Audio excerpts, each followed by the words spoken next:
Baik, kita lanjutkan kembali. Dalam keseimbangan waktu tadi sudah dibahas. Pertama, harus ada waktu untuk Tuhan atau spiritual Anda. Yang kedua, waktu untuk kesehatan. Bapak dan Ibu, Charlie Chaplin mengatakan ada 6 dokter terbaik dalam kehidupan kita. Yang pertama adalah bersyukur. Banyak-banyaklah Anda bersyukur supaya hidup kita berkah. Yang kedua ada sinar matahari.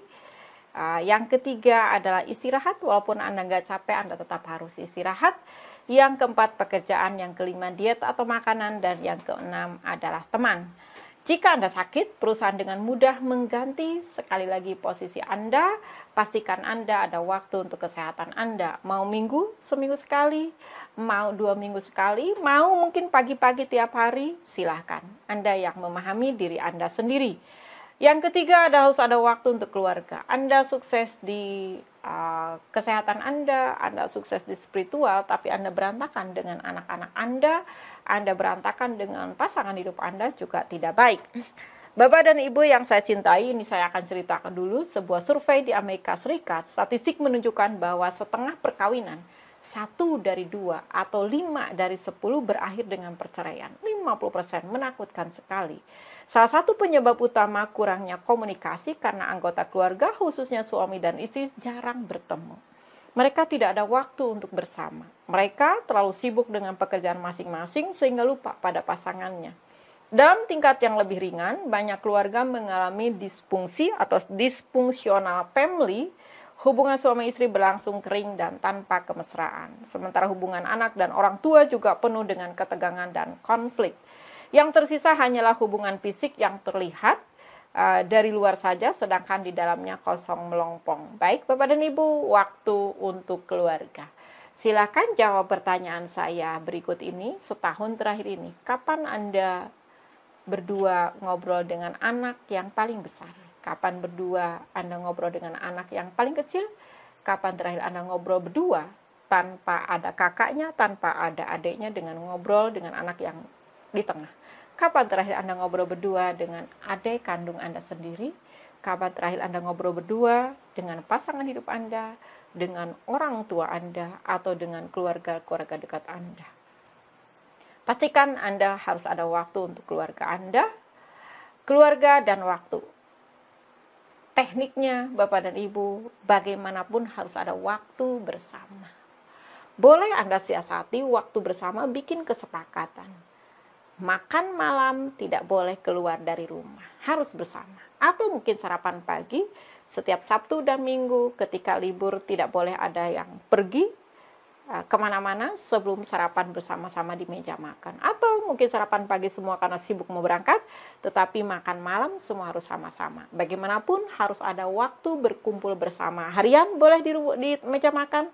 Mingguan mungkin Sabtu anak silakan main dengan temannya, tapi Minggu bersama. Atau sebulan sekali kita pergi wisata ke tempat-tempat yang dekat, atau 6 bulan sekali ada program bersama, atau setahun sekali ada program bersama. Jadi bagaimanapun harus ada waktu kumpul bersama. Saat makan pagi atau makan malam, keluarga sebaiknya berkumpul semua. Saat itu bisa digunakan untuk saling berkomunikasi dan menguatkan hubungan. Waktu harus ada waktu tamasya bersama. Setiap akhir pekan atau paling sedikit setahun sekali harus ada acara tamasya bersama keluarga. Tamasya selalu menyenangkan dan pastinya mengakrabkan hubungan. Piknik tamasya adalah bukan biaya, tapi itu adalah investasi bahagia bersama. Dan berikutnya harus ada waktu khusus suami istri.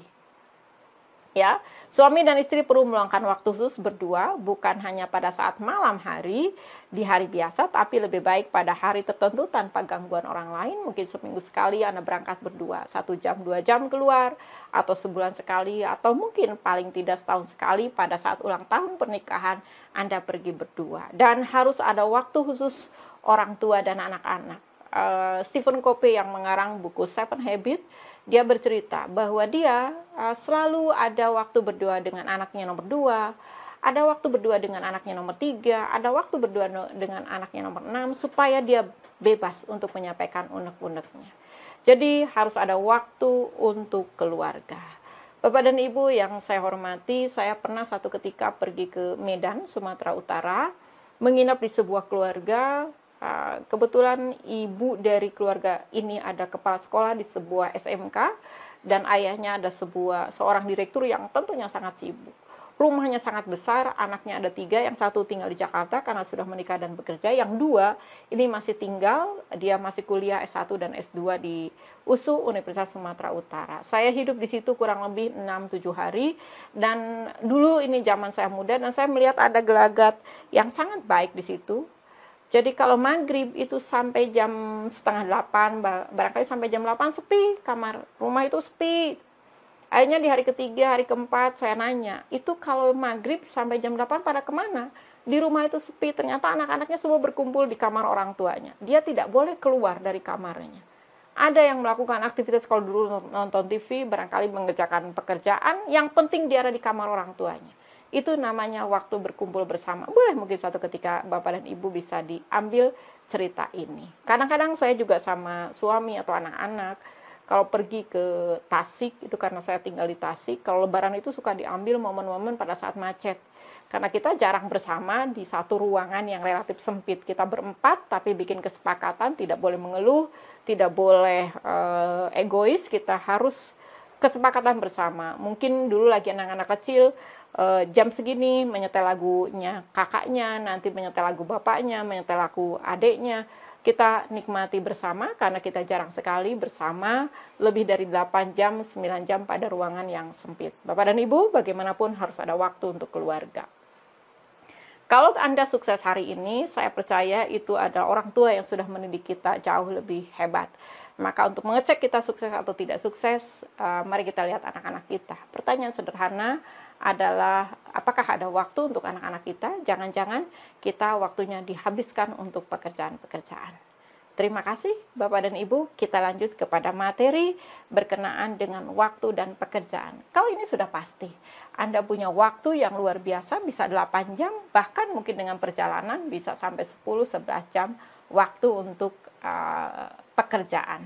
Waktu sebagian besar orang dihabiskan untuk mengejar-ngejar uang, ya Pak ya. Mengejar uang, kita bekerja dari pagi hingga malam untuk mencari uang. Kadang-kadang kita juga investasi ke sana, bekerja ke sana ke sini mencari uang-uang tambahan.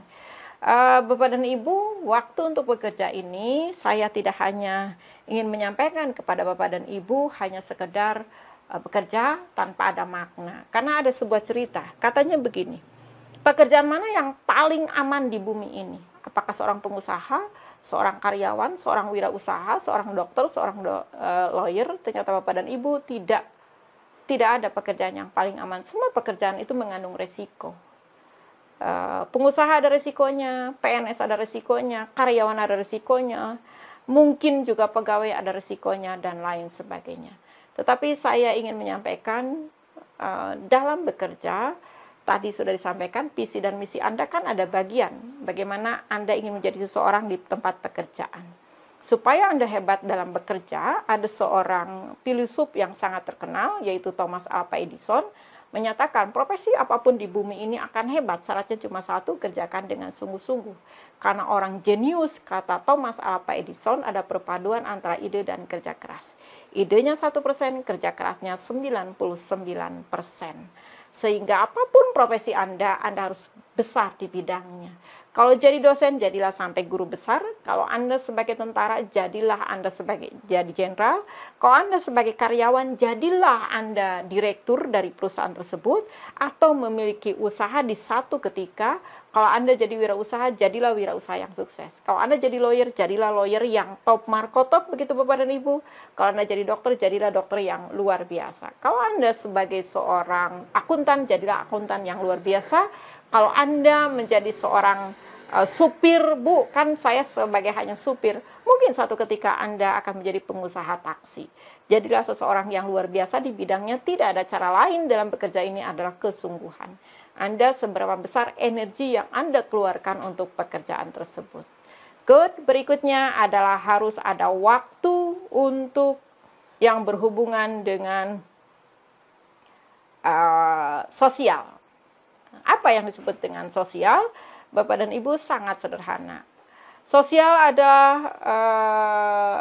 pertanyaannya setahun terakhir ini. Berapa undangan yang datang ke meja Anda dan Anda datangi? Apakah pernikahan? Ataukah mungkin sunatan?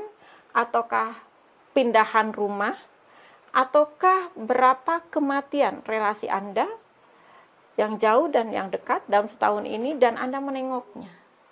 Sosial ada berhubungan dengan seberapa besar kita melakukan interaksi sosial.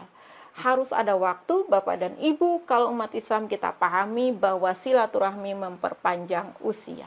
Silakan Bapak checklist, ya, dan itu harus ada untuk memperpanjang usia kita dan juga menjaga keseimbangan hidup kita. Kalau Anda datang pada sebuah undangan yang dunianya tidak lebih baik dari Anda luar biasa. Tetapi kalau Anda datang kepada undangan yang dunianya lebih baik dari Anda adalah biasa-biasa. Terakhir adalah keseimbangan hidup dalam bidang waktu untuk diri sendiri. Sosial sudah saya jelaskan, pekerjaan sudah, kesehatan sudah, spiritual sudah, keluarga sudah. Terakhir diri sendiri.